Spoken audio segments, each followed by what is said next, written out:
This is Shyam Sharma. I am working as a English faculty in Mukherjee Nagar at Shyam Sharma's classes. मैं आज बहुत खुश हूँ क्योंकि मुझे आज आपसे सीधा संवाद करने का मौका मिला है और फर्स्ट टाइम मैं YouTube पे आपके साथ बात करने का प्रयास मेरा शुरू हुआ है और यहाँ से हम लोग क्रमशः मिलते रहेंगे, बातचीत हमारा जारी रहेगा। आज मैं कुछ बात जो मैं मुख्य रूप से करना चाह रहा हूँ वो बेसिक चीज़ से शुरू कर रहा हूँ कि जब कोई भी बच्चे कोई भी कॉम्पिटिशन्स की तैयारी करते हैं तो कोई भी एग्ज़ाम में जब आप जाते हैं तो वहाँ पे आप देखते होंगे कि कभी भी डायरेक्टली आपसे रूल्स नहीं पूछे जाते हैं। आपसे ये पूछा जाता है कि इंग्लिश लैंग्वेज से रिलेटेड आपका समझ कितना बेहतर है, कितना अच्छे से आप अंग्रेजी को समझते हैं, कितना बेहतर आपने अंडरस्टैंडिंग बनाया है। इसी का एक ट्रायल के रूप में क्लोज टेस्ट दिया जाता है या ट्रायल के रूप में आपका पैसेज दिया जाता है या ट्रायल के रूप में आपका error, improvement, fill in the blanks या अलग अलग तरह के सवाल इंग्लिश लैंग्वेज के कॉम्प्रिहेंशन बेसिस पे आपसे पूछे जाते हैं। तो कभी भी कोई भी स्टूडेंट किसी भी इंग्लिश से रिलेटेड क्वेश्चंस का आंसर तभी दे पाएगा जब पढ़ते समय ही शब्दों को रिलेट करके पढ़े।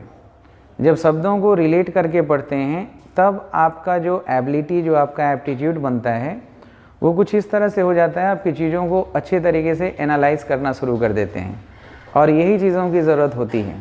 जो आज के एग्ज़ाम पेपर में जो सबसे ज़्यादा जो ब्रंट है, जो दर्द है बच्चों का, वो यही है कि सर सारा ग्रामेटिकल पार्ट्स तो हमारा अच्छा है, हम सारे कोचिंग्स में भी पढ़ लेते हैं, बहुत सारे किताब जो रिकमेंड करिए सारे किताब पढ़ लेते हैं, लेकिन फिर भी हम सही तरीके से सवाल को टैकल नहीं कर पाते हैं और हम मेहनत के हिसाब से हमें उतना अपेक्षित सफलता नहीं मिल पाती है।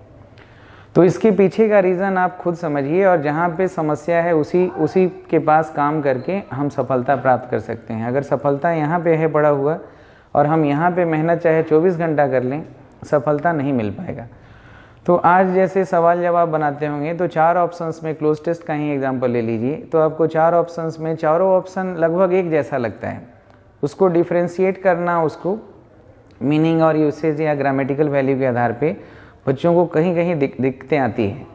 जैसे एग्जांपल के तौर पे एक ही क्वेश्चंस का फिल इन द ब्लैंक्स करना है, उसमें आंसर भी आ गया, रिस्पॉन्ड भी आ गया और रिप्लाई भी है। अब ये बच्चा को सब एक ही लगता है।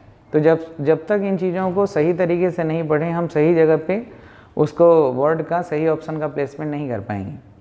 एंग्री, एंगर आप देख लीजिए, रिसेंटमेंट देख लीजिए और फुरी है, तीनों एक ही जैसा लगता है। अब इसमें से कौन सा सही होगा वाक्य की ज़रूरत के हिसाब से, ये तभी आप समझेंगे जब इन तीनों वर्ड्स का एक्चुअल यूसेज पे आपका शुरू से ही फोकस किया जाए।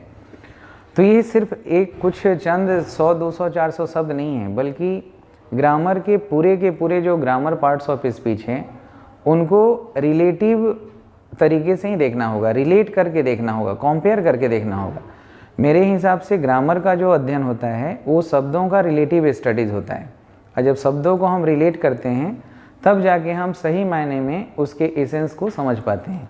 तो आज मैं आपको कुछ टेंस तो आपने पढ़ा होगा, तो आज टेंस से ही चीज़ों को रिलेट करके कुछ आपके सामने हम सवाल रख रहे हैं। ये सवाल जो है प्रेजेंट सब्जंक्टिव मोड से है और प्रेजेंट इंडेफिनिट टेंस के साथ इसको रिलेट करके आप देखिएगा। जैसे कुछ सवाल मैं रख रहा हूँ और सवाल रख के मैं आपसे बात करूँ तो शायद आपको ज़्यादा समझ में आ जाएगा। जैसे मैं यहाँ पे सवाल रख रहा हूँ, मैंने 2 चीज़ों को, मैंने बोला कि जब भी पढ़ें तो चीज़ों को रिलेट करके पढ़ें। तो मैं एक तरफ रख रहा हूँ present subjunctive mood. Present subjunctive mood, ये जो सब्जंक्टिव मूड होता है ना, ये 3 तरह का होता है, प्रेजेंट, पास्ट और परफेक्ट। और एक तरफ मैं यहाँ पे लिख रहा हूँ प्रेजेंट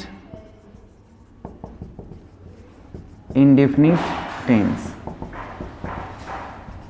प्रेजेंट इंडेफिनिट टेंस, तो प्रेजेंट इंडेफिनिट टेंस और प्रेजेंट सब्जंक्टिव मूड ये दोनों वर्ब का फॉर्म है, दोनों वर्ब का फॉर्म है, लेकिन डिफरेंसेस है कि दोनों के फंक्शन अलग हैं, दोनों के फीचर्स अलग हैं। तो बहुत सारे सवाल जो प्रेजेंट सब्जंक्टिव मूड से पूछे जाएंगे वो आपको लगेगा कि प्रेजेंट इंडेफिनिट टेंस का सवाल है और आपने सही बनाया है, लेकिन वो गलत हो सकता है। जैसे एग्जांपल के तौर पे यहाँ पे देखिए, ये जो प्रेजेंट सब्जंक्टिव मूड है ना, इसके बारे में बस ये समझिएगा कि प्रेजेंट सब्जंक्टिव मूड में, प्रेजेंट सब्जंक्टिव मूड का काम होता है स्पीकर का ओपिनियन बताना, स्पीकर का डिज़ायर बताना। ये बताता है स्पीकर्स का ओपिनियन, ये बताता है स्पीकर का डिज़ायर, स्पीकर का ओपिनियन बताता है ये प्रेजेंट सब्जंक्टिव मूड। और पास्ट सब्जंक्टिव मूड जो आप पढ़ेंगे वो इमेजिनरी सिचुएशन बताता है प्रेजेंट का, और परफेक्ट होता है इमेजिनरी सिचुएशन बताता है पास्ट का, जो हम टेंस के साथ रिलेट करके आपसे चर्चा करते रहेंगे बारी बारी से। और ये जो टेंस की बात हम करें ना, तो ये टेंस जो है ये भी वर्ब का फॉर्म है,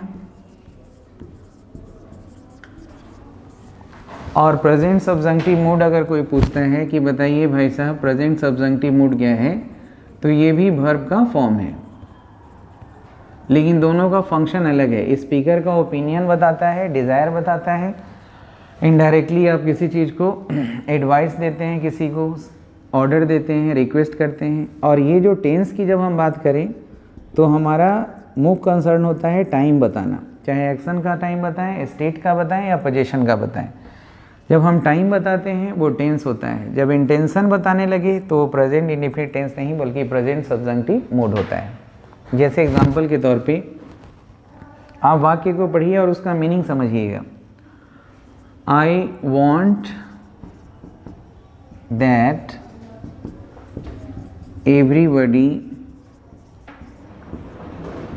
has patience. I want that everybody has patience. अब बताइए, जो टेंस का लिमिटेड जानकारी रखते हैं तो उनके हिसाब से ये वाक्य सही लगता होगा कि I want that everybody has patience, क्योंकि आपको बच्चों को पता है जनरली ये बात को मेमोराइज अच्छे से किए हुए हैं कि everybody, somebody, nobody, he, she, one, it के साथ सिंगुलर वर्ब का प्रयोग होता है, तो उस हिसाब से वो शायद सही भी हों। अब आप ये वाक्य को पढ़िए, तब तक हम दूसरा क्वेश्चन लिखते हैं कि ये वाक्य को पढ़ने के बाद क्या लगता है कि इसमें आप टाइम बताना चाह रहे हैं या स्पीकर का इंटेंशन बताना चाह रहे हैं। मैं चाहता हूँ कि सारे लोगों के पास पेशेंस हो।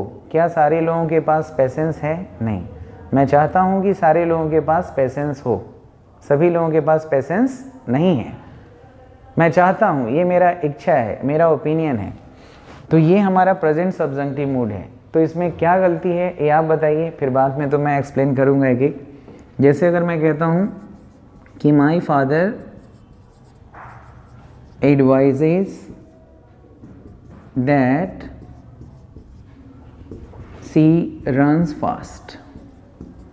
यहाँ पे मैं आपको चाहता हूँ कि आप फोकस करें, जहाँ पे मैं आपको फोकस करवाना चाहता हूँ, सी रन्स फास्ट। अब ये टेंस के हिसाब से अगर आप दिमाग लगाएंगे तो आप बिल्कुल कहेंगे कि ये सही सवाल है, क्योंकि सी थर्ड पर्सन सिंगुलर है, उसके हिसाब से वर्ब का फिफ्थ फॉर्म यानी सिंगुलर फॉर्म लगना चाहिए, बिल्कुल सही है।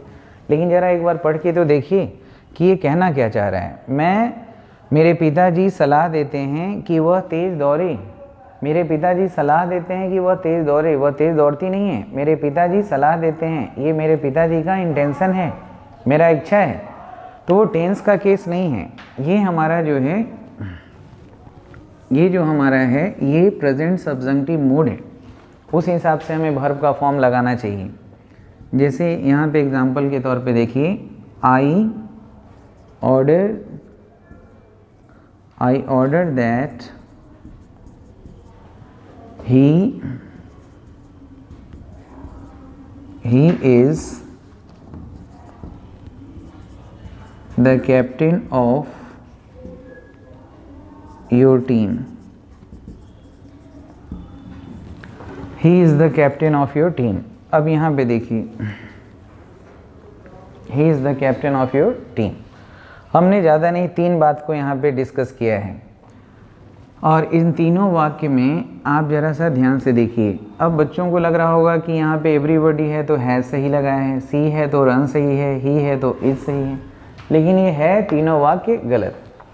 आपको सही इसलिए लग रहा है क्योंकि आपने रिलेट करके नहीं देखा है। अब उसी वाक्य को मैं यहाँ पे लिख रहा हूँ कि everybody has patience. Everybody has patience. तो एवरीबडी हैज़ पेशेंस, ये बिल्कुल सही है, सारे लोग के पास पेशेंस है। ये पेशेंस के पहले जो वर्ब है, ये वर्ब का फिफ्थ फॉर्म होता है, हैव का फिफ्थ फॉर्म है, यानी प्रेजेंट इंडेफिनिट है। यहाँ पे अगर हम दूसरा लिख रहे हैं कि सी रन्स फास्ट, तो ये तीनों वाक्य को गौर करके देखिएगा, मैं कुछ रिलेट करके आपको बताना चाह रहा हूँ। सी रन्स फास्ट यानी वह तेज़ दौड़ती है, ये सच है। सारे लोगों के पास पेशेंस है, ये सच है।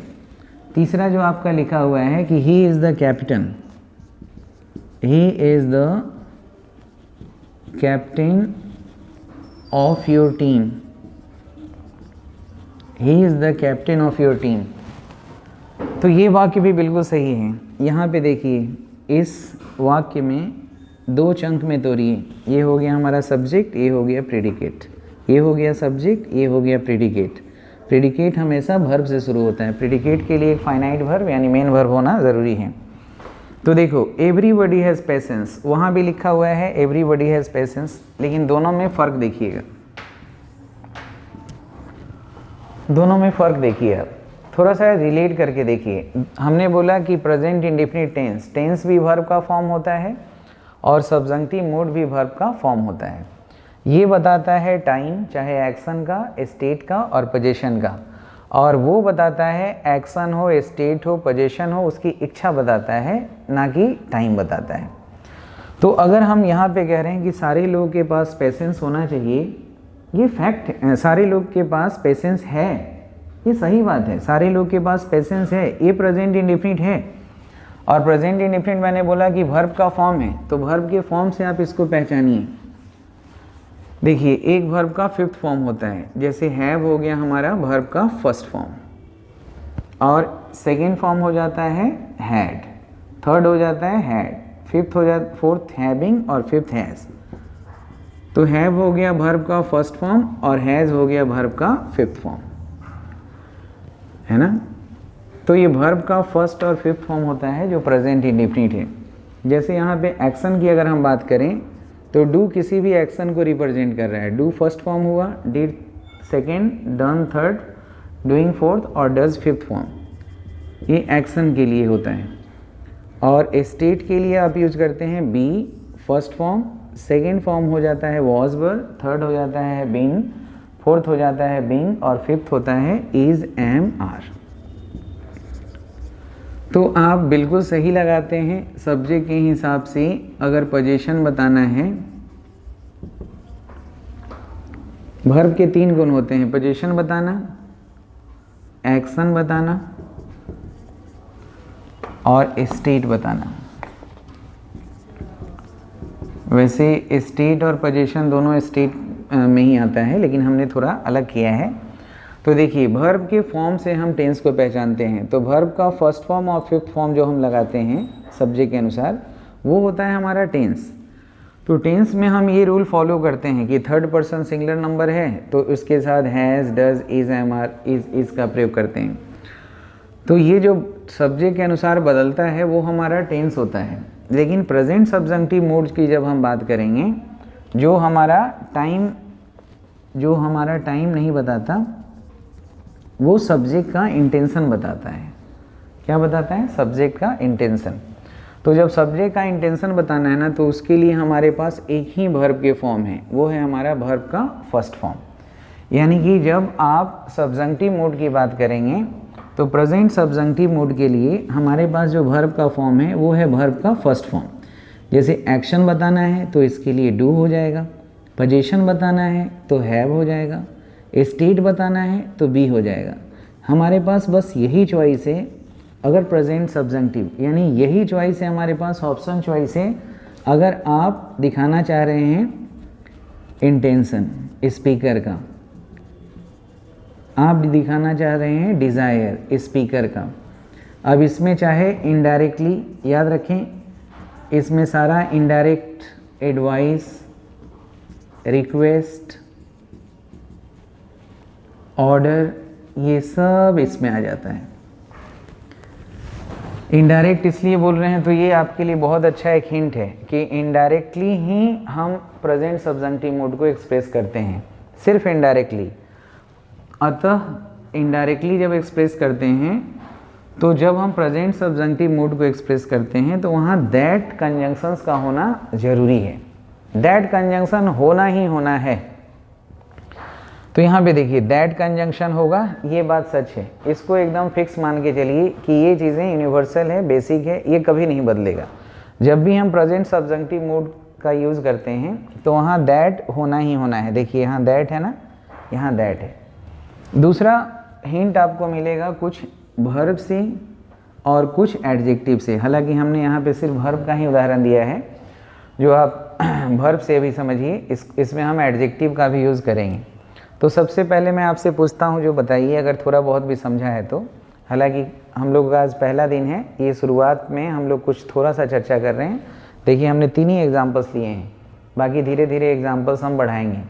पहले हमारा मोटिव है ये बताना कि रिलेट करना है हमें, चाहे शब्दों को जब हम वोकैबुलरी पढ़ते हैं या ग्रामर पढ़ते हैं, बिना रिलेट किए हुए पढ़ेंगे ना तो फिर बाद में वही रोना हो जाता है कि क्लोज टेस्ट नहीं आता, ऑर्डरिंग नहीं बनता, एरर नहीं बनता, इम्प्रूवमेंट नहीं बनता, मार्क्स नहीं बढ़ते हैं। तो इन सब का एक ही सॉल्यूशन है कि शब्दों को रिलेट करें। ग्रामर का मतलब ही होता है कि words must be studied in the relative aspects. If we relate one word with others, if we compare one word with others, we find the very crystal clear image।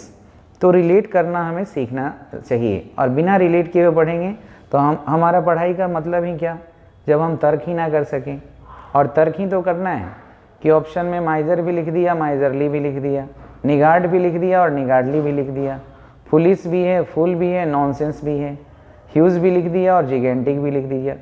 तो ये 1-2 examples नहीं है, total के total words जो है ना grammar में सारे जीपीएस की तरह काम करते हैं, सब क्लू हैं। आपको बस देखने का नज़रिया डेवलप करना है कि ये वाला वर्ड है तो आगे क्या होगा, ये वर्ड है इस कॉन्टेक्स्ट में तो क्या मीनिंग होगा, ये सब चीज़ों को समझना है। उसी में से हमने ये एक एग्जाम्पल यहाँ रखा है कि देखिए रिलेट करने से क्या फ़ायदा होता है, कितना अच्छे से समझते हैं। कि यहाँ पे हमने सही लगाया है कि एवरीबडी हैज़ पेशेंस, तो ये सच है, जो सच है वो टेंस है, वो हमारा इंडक्टिव मोड है। सारे लोगों के पास पेशेंस है, ये सच है। सी रन्स फास्ट, वह तेज़ दौड़ती है, ये सच है। फ्रीक्वेंटली, प्रेजेंट इंडेफिनिट का मतलब है कि कोई काम बार बार होता है, फ्रीक्वेंटली होता है, परमानेंट होता है। चाहे आप इसमें साइंटिफिक फैक्ट बताओ, यूनिवर्सल फैक्ट बताओ, हैबिचुअल फैक्ट बताओ, या प्रोवर्बियल फैक्ट बताइए, जियोग्राफिकल फैक्ट बताइए, या जो भी फैक्ट आप बताते हैं, रूटीन एक्शन बताइए, हैबिचुअल फैक्ट बताइए, सब में एक फ्रीक्वेंसी रहता है, एक परमानेंट एक्शन होता है प्रेजेंट इंडेफिनिट में। तो आप देखें एवरीबडी हैज़ पेशेंस, सभी के पास पेशेंस है। सी रन्स फास्ट, वह तेज़ दौड़ती है। He is the captain of your team, वह आपके टीम का कैप्टन है। ये सारी बातें जो है वो सही है ना, ये प्रेजेंट का स्थिति बता रहा है, चाहे प्रेजेंट का पोजीशन हो, प्रेजेंट का एक्शन हो या प्रेजेंट का अवस्था हो, ये वास्तविक चीज़ को बता रहा है। और वो वास्तविक नहीं है, वह स्पीकर का ओपिनियन बता रहा है। यहाँ वर्ब से पता चल रहा है, मैं चाहता हूँ कि सारे लोगों के पास अच्छा पेशेंस हो। जैसे अगर मैं कहता हूँ कि भाई साहब आपका जूता चोरी हो गया, तो आपका जूता चोरी हो गया ये फैक्ट है। और अगर मैं कहता हूँ मैं चाहता हूँ कि आपका जूता चोरी हो जाए, मैं चाहता हूँ कि आपका जूता फट जाए, तो फटा नहीं है, ये मेरा ओपिनियन है। तो जब हम ओपिनियन दिखाना चाहेंगे तो वो ओपिनियन चाहे प्रेजेंट का हो, याद रखिए प्रेजेंट में ओपिनियन हम दिखाना चाहें, पास्ट में दिखाना चाहें या फ्यूचर में दिखाना चाहें, हमारे पास एक ही चॉइस है, वर्ब का फर्स्ट फॉर्म, इसके अलावा कोई चॉइस नहीं है। अब हम पहचानेंगे कैसे कि इंटेंशन दिखाया जा रहा है, तो पहचानने का तो तरीका बता देंगे, लेकिन उससे ज़्यादा ज़रूरी है कि आप समझें। कितना भी वर्ड आप याद कर लेंगे तो आपको थोड़े ना डिक्शनरी बता देगा और टीचर बता देंगे। टीचर ये बता सकते हैं कि देखो ये वर्ड है, इसका मतलब ये होता है यहाँ पे, इसका मतलब ये होता है वहाँ पे। अब वाक्य में कहाँ पे क्या मतलब है, वाक्य पढ़ के आपको खुद तय करना पड़ता है, यानी कि लॉजिकली आपको स्ट्रांग होना ही पड़ेगा भाई साहब। तो यहाँ पे जब भी हम प्रेजेंट सब्जेक्टिव मूड आपको किसी तरह से पता चले कि ये इंटेंशन जाहिर हो रहा है, तो आपके पास यही चॉइस है। अब यहाँ आई वॉन्ट है, तो मैं चाहता हूँ, आई वॉन्ट है, आई एडवाइज है, आई ऑर्डर है, आई रिक्वेस्ट है, आई सजेस्ट है, आई इंसिस्ट है, आई रिकमेंड है। ऐसे कुछ वर्ब देख रहे हैं, I forbid, I prohibit, I ask, I demand, ऐसे कोई बहुत सारे वर्ब हैं। उससे पता चल जाएगा कि स्पीकर कोई ओपिनियन दिखा रहा है। और सबसे इंपॉर्टेंट, प्रीडोमिनेंटली, दैट का होना ज़रूरी है। दैट के बाद ही आपको प्रेजेंट सब्जेक्टिव मोड दिखाना है, यानी कि एडवाइस और इंटेंशन को आप दिखाते हैं। दैट के पहले नहीं, दैट के पहले जो है वो हमारा टेंस है, दैट के बाद है, दैट के पहले हमने सब में जो लिखा है प्रेजेंट इंडेफिनिट टेंस है, और दैट के बाद जो लिखा गया है वो है हमारा प्रेजेंट सब्जेक्टिव मोड। रिलेट करो, यहाँ आई के अनुसार हमने वांट लगाया, ही होता तो वांट्स हो जाता, लेकिन यहाँ चाहे जो कुछ भी रहे हमें लगाना है वर्ब का फर्स्ट फॉर्म। तो यहाँ हैज़ फिफ्थ फॉर्म होता है, यहाँ फर्स्ट फॉर्म होना चाहिए हैव, और यहाँ पे होना चाहिए, यहाँ पे देखिए ये वर्ब और दैट क्लाउज से पता चल रहा है। मेरे पिताजी सलाह देते हैं कि वह तेज़ दौड़े, वह तेज़ दौड़ती नहीं है, मेरे पिताजी सलाह देते हैं कि वह तेज़ दौड़े। तो फिर यहाँ पे मेरे पिताजी का इंटेंशन बताया जा रहा है, और इंटेंशन बताने के लिए भाई साहब एक ही चॉइस है हमारे पास, ऑप्शन चॉइस, वर्ब का फर्स्ट फॉर्म। तो बताइए यहाँ सी रन्स होना चाहिए या सी रन होना चाहिए? एब्सोल्युटली रन होना चाहिए, क्योंकि इंटेंशन के लिए चाहे किसी भी टेंस में यूज करिए। देखिए अगर हम यहाँ माई फादर एडवाइजेज बोलें या माई फादर एडवाइज्ड बोलें, माई फादर विल एडवाइज बोलें, प्रेजेंट में जाएं, पास्ट में, फ्यूचर में, दैट क्लाउज के बाद हमें लगाना है वर्ब का फर्स्ट फॉर्म, ये ध्यान रखना है। सब्जेक्ट यहाँ चाहे सी हो, ही हो, एवरीबडी, समबडी, नोबडी, वन, कुछ भी हो, वर्ब का फर्स्ट फॉर्म। हम टेंस थोड़े बता रहे हैं, रिलेट करिए, कंपेयर करिए, टेंस नहीं पढ़ रहे हैं। ये हमारा प्रेजेंट सब्जेक्टिव मोड है जो स्पीकर की इच्छा को बताता है। जब आप वाक्य पढ़ते हैं और वाक्य में राइटर का क्या इच्छा है वो नहीं समझेंगे तो राइटर कुछ और कह रहा है और हम समझने कुछ और लगते हैं, फिर दोष देंगे कि ग्रामर हमें कुछ सिखाया नहीं। तो आप सीखने का प्रयास नहीं किया ना, आप वन साइडेड भागते गए, रिलेट तो किया नहीं, तो कैसे बेहतर हो जाएगा? तो ये सब चीज़ों को मैं समझता हूँ और उन्हीं चीज़ों पे मैं आपसे बात करूँगा ताकि आप बेहतर तरीके से चीज़ों को समझ के आपका मेहनत जो है और डायरेक्शन वो सही हो सके, कोई भी चीज़ को आप वेस्ट ना करें। तो इसलिए गाइडेंस बहुत ज़रूरी है, ध्यान से इसको देखिए। आई order that he is the captain of your team. तो मैं ऑर्डर देता हूँ कि वह आपके टीम का कैप्टन बने, मैं आदेश देता हूँ, ये मेरा इंटेंशन है। तो इंटेंशन दिखाने के लिए आपने वर्ब का फिफ्थ फॉर्म यूज किया है। देखिए बी हमारा फर्स्ट फॉर्म है, बी हमारा फर्स्ट फॉर्म है स्टेट बताने के लिए, तो हम यहाँ पे बी का प्रयोग करेंगे, ये सही है। तो यहाँ एडजेक्टिव वर्ब से आपको पता चलेगा, कुछ वर्ब हैं जो प्रेजेंट सब्जेक्टिव मोड को अट्रैक्ट करता है और कुछ एडजेक्टिव जो है वो करता है। हम यहाँ पे आई वॉन्ट लिख रहे हैं, अगर हम यहाँ आई ऑर्डर लिखते, आई एडवाइज लिखते, आई रिक्वेस्ट लिखते, आई सजेस्ट होता, आई इम्प्लोर होता, आई इंसिस्ट होता, आई डिमांड होता, आई फॉरबिड है, आई प्रोहिबिट है, आई आस्क है, आई इंसिस्ट है, ऐसे कुछ भी वर्ब हैं उसका लिस्ट आपका वर्ब चैप्टर जो मैंने एक बुक लिखा है, जैसे आपका वर्ब का है, जैसे चैप्टर वाइज सब चीज़ों का हमने बनाया है ताकि बच्चे बेहतर तरीके से उनका सही क्वेश्चंस का एक कलेक्शंस सारा कुछ जो चैप्टर वाइज है वो भी मिले, मिक्स करके भी मिले और प्रीवियस ईयर्स के भी हैं। तो ये वर्ब में सारा वो लिस्ट के साथ वहाँ दिया हुआ है, तो इसको ज़रूर पढ़िएगा, चैप्टर वाइज पूरा ग्रामर पढ़ जाइए और सारा वोकैब्स भी पढ़िएगा, सब रिलेटेड। तो वो वोकैब्स के भी 9 बुक्स हमने लिखा है सेपरेटली, उसमें कन्फ्यूजिंग वर्ड्स वाला पढ़िएगा, बहुत मज़ा आएगा और वो क्लोज टेस्ट के लिए आपके लिए बहुत हेल्पफुल होता है। जो आप देखिएगा ऑफिस में आके पता कर लीजिएगा, बहुत इंपॉर्टेंट है वो, सारे चैप्टर वाइज हैं। तो यहाँ पे देखिए वर्ब के रूप में दिया हुआ है, यहाँ वर्ब दिया है। तो अब देखिए प्रेजेंट सब्जेक्टिव मूड जो है ना, ये मूड बताता है, मूड तो समझते हैं ना, बोलचाल की भाषा है, मूड मतलब इंटेंशन। तो जो काम हमारा मूड बताता है वही काम कुछ मोडाल्स भी बताता है, मोडाल्स भी स्पीकर का मूड ही बताता है। जैसे शुड है, जैसे शुड है, मे है, माइट है, मस्ट है, ये सब जो है ये सब भी आपका मूड ही बताता है। तो आप एक दूसरे को रिप्लेस कर सकते हैं, प्रेजेंट सब्जेक्टिव मोड के जगह मोडाल्स का भी प्रयोग कर सकते हैं। तो ज़रा फिर से देखिए, मैं चाहता हूँ कि सारे लोग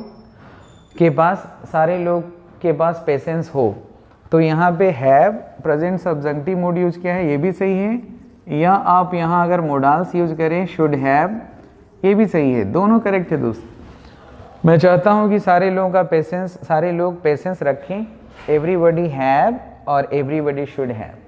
मन कर रहा है ना कि एवरीबडी के साथ हैज़ लगाएं, लेकिन समझना पड़ेगा कि ये प्रेजेंट सब्जेक्टिव मोड है, प्रेजेंट इंडेफिनिट टेंस नहीं है। दूसरा देखिए, my father advises that she run fast, तो यहाँ सी रन फास्ट क्यों हुआ, क्योंकि यहाँ इंटेंशन है स्पीकर का, तो रन फास्ट भी सही है। और जहाँ पे प्रेजेंट सब्जेक्टिव मूड लग रहा है वहाँ मोडाल्स का भी यूज़ कर सकते हैं, तो रन फास्ट भी सही है और शुड रन फास्ट भी सही है। आई order that he is the captain of your team, ये भी सही है। ये गलत है क्योंकि हमारे पास एक ही चॉइस है प्रेजेंट सब्जेक्टिव मूड, जब पता चल जाए कि इंटेंशन है तो V1, तो बी लगाइए, या अगर आप चाहें तो शुड बी का भी प्रयोग कर सकते हैं। ये प्रेजेंट सब्जेक्टिव मूड है, तो ये टेंस नहीं है। तो जब हम रिलेट करके पढ़ेंगे ना तब आपको समझ में आ जाएगा कि प्रेजेंट इंडेफिनिट टेंस अलग चीज़ है, प्रेजेंट सब्जेक्टिव मूड अलग है, पास्ट इंडेफिनिट टेंस और पास्ट सब्जेक्टिव मूड वर्ब का फॉर्म एक ही लगेगा लेकिन फंक्शन अलग है दोस्त, फीचर अलग है, क्वालिटीज़ अलग है। जैसे परफेक्ट टेंस पढ़ते हैं तो परफेक्ट टेंस और पास्ट परफेक्ट सब्जेक्टिव मूड और पास्ट परफेक्ट टेंस, ये दोनों जो है ना आपको एक लगेगा, वर्ब के फॉर्म के हिसाब से एक लगेगा, लेकिन दोनों के फंक्शन अलग है। तो जब रिलेट करेंगे ना बहुत मज़ा आता है, जब रिलेट करके पढ़ते हैं तो लगता है कुछ पढ़ा। तो अब यहाँ पे है कि किताब से आपको क्या हेल्प मिलेगा कि दैट क्लाउज तो होना अनिवार्य है। एक बात फैक्ट समझ लीजिएगा कि जब हम प्रेजेंट सब्जेक्टिव मोड बोलेंगे तो कोई दूसरा कंजंक्शन नहीं आएगा कि दैट की जगह इफ़ आ जाए, वेदर आ जाए, देन आ जाए, व्हेन, वेयर, व्हाई, ऐसा कुछ कंजंक्शन नहीं आएगा, सिर्फ और सिर्फ दैट आएगा। बी श्योर, एक कसम खा के याद कर लीजिए कि दैट ही आ सकता है। दूसरा, कुछ वर्ब जो हैं ये अट्रैक्ट करता है प्रेजेंट सब्जेक्टिव मूड और कुछ एडजेक्टिव्स करता है, और कुछ कंजंक्शन भी होते हैं, so that, in order that, list, वो भी इंटेंशन को दिखाता है, तो वो अलग है। फिलहाल आप वर्ब और एडजेक्टिव को देखेंगे। जैसे आई वांट की जगह हम चाहें तो एडजेक्टिव भी लिख सकते हैं, it was essential that, it was necessary that, it is necessary that, it is crucial that, it is important that, it is significant that, सारे एडजेक्टिव बोल रहे हैं। It is useful that, it is desirable that, it is imperative that, it is vital that. तो कुछ adjectives हैं और कुछ verb हैं जो प्रेजेंट सब्जेक्टिव मूड को अट्रैक्ट करता है, और अनिवार्य रूप से दैट का होना जरूरी है। दैट के बाद ही V1 का प्रयोग करना है। ये बार ये बात को कह रहे हैं कि दैट के बाद ही प्रेजेंट सब्जेक्टिव मूड आएगा और कुछ वर्ब और एडजेक्टिव के उपस्थिति में, ये हमें ध्यान रखना है। और प्रेजेंट सब्जेक्टिव मूड यानी कि स्पीकर का इंटेंशन बताना है तो हम वर्ब का फर्स्ट फॉर्म यूज करेंगे, सब्जेक्ट रिगार्डलेस, चाहे सिंगुलर हो, प्लूरल हो, first person, second person, third person, हम सिर्फ वर्ब का फर्स्ट फॉर्म लगाएंगे और वो भी दैट क्लाउज के बाद।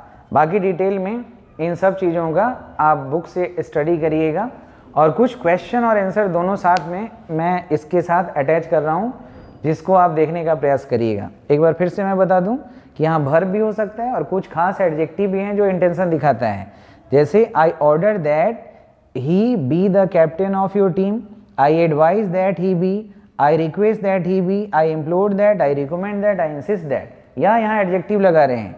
It is essential that, it is imperative that, it is important that, it is significant that, it is vital that, it is crucial that. That का होना ज़रूरी है, और दैट के बाद लगाना है वो वर्ब का फर्स्ट फॉर्म।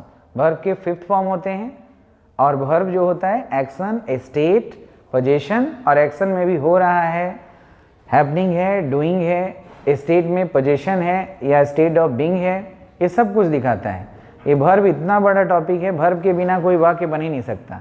कुछ रहे या ना रहे, वर्ब रहना ही है, बिना वर्ब का वाक्य समझिए डेड है। तो इसको थोड़ा विचार करिएगा और कुछ क्वेश्चन जो हैं उसको देखिएगा, और फिर बाद में हम अगले टॉपिक में पास्ट इंडेफिनिट और पास्ट सब्जेक्टिव मूड से कुछ करेंगे। तब तक के लिए 20-25 क्वेश्चंस आपको मैं यहाँ पे अटैच करूँगा, उसको आप ज़रूर देखिए। Thank you, thanks a lot.